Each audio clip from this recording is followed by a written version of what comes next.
Everybody should be seeing our first slide here. We're going to walk through what Satori's view on some of these data engineering trends are.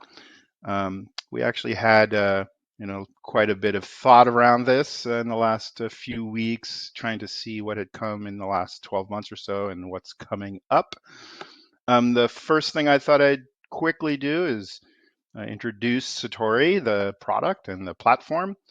We are a data security solution that we run anywhere. We run as a SaaS solution. We run in all cloud providers, in public networks, and in private networks. And our definition of data security is multifaceted. There's many aspects of it, which might include access management, security, compliance, data inventory, cloud discovery, posture management, and so forth. You can learn a ton about Satori, of course, from our website, satoricyber.com, and there'll be a slide at the end showing that link. But let's jump right in to some of the trends that we've identified. Trend number one, what we are calling the evolution of DataSecOps, data security operations. This is a word or a phrase that Satori has largely invented. I'm going to use the history of web applications as an analogy. So probably dating myself a little bit here, but back in the day, in the 1890s, there was this job title called webmaster, and it was a jack of all trades, a person or maybe a few people doing many different things in relatively uncharted territory. They were tasked with all parts of, building a website, building a commerce app, building a web application. There were not a lot of tools, and everything was sort of self-guided and self-taught.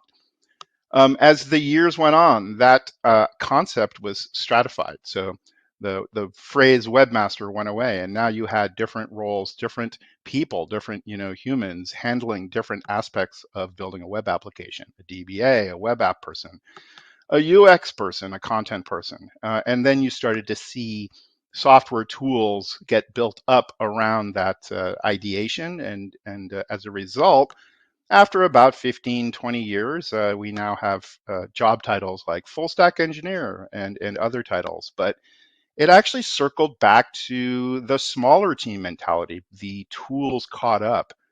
So the idea of a webmaster became re-emergent, and the idea of a single person or a small team handling all of the multiple roles is a result of that. So that process was, very long running, and that's the analogy basis for the same thing happening in data engineering and specifically in data security.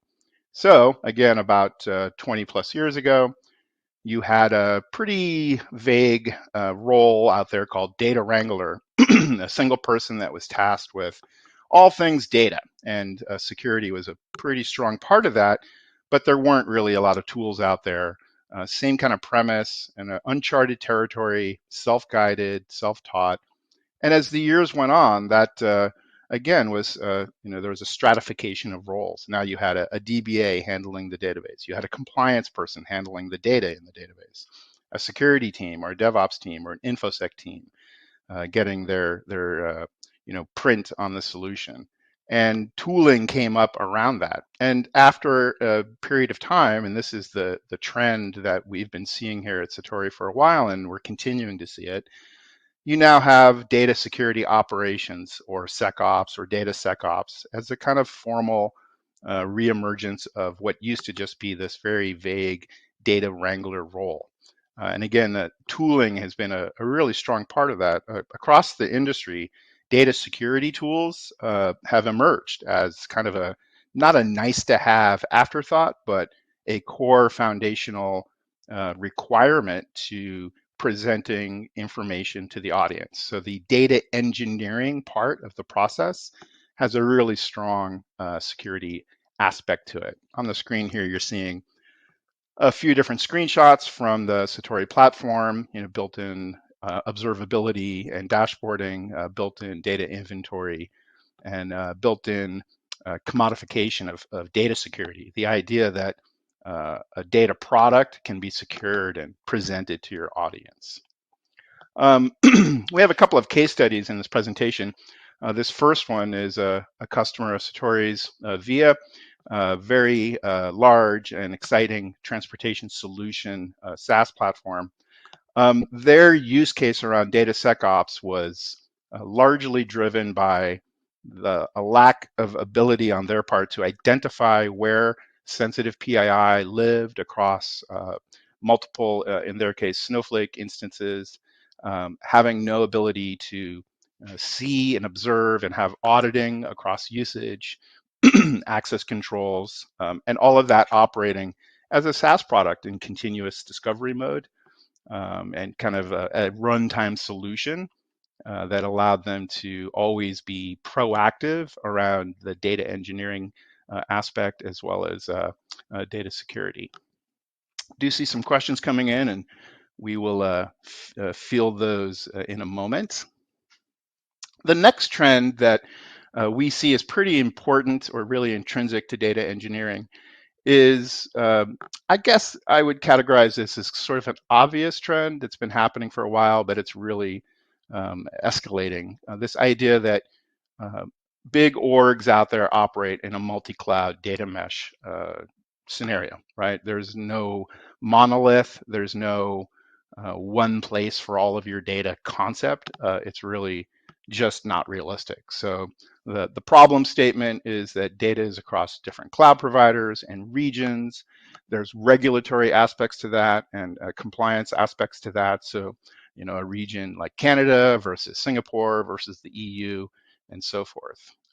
We've actually seen a new metric come out as a result of this, time to access. You could also call that time to secured access. So some of our customers are actually using TTA as a metric of success. It's a kind of a interesting non-bottom line metric, this idea that you have a large community of people who need access to secure data with masking triggering, or, you know, a social security number is blocked or that kind of thing. And that typically has taken a really long time to grant that access, you know, measured in weeks in some cases. As a result of that, there's a really large investment. You know, security teams are dealing with all of that manually. And so some of the solutioning we're seeing around that with multi-cloud environments is having security as the sort of primary vehicle for that. Let's look at another quick case study.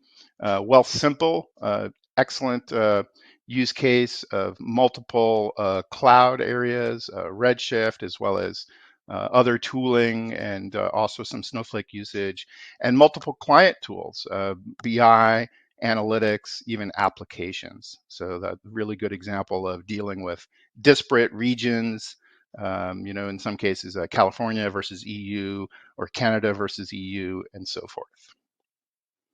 The third trend, and we'll sort of get to the, I think this to me is the most important idea that we've been seeing, is commodification. And what I mean by that, and you know, putting up the Oxford Dictionary definition, the idea that something is so basic that it becomes a commodity, like hot water coming out of the faucet.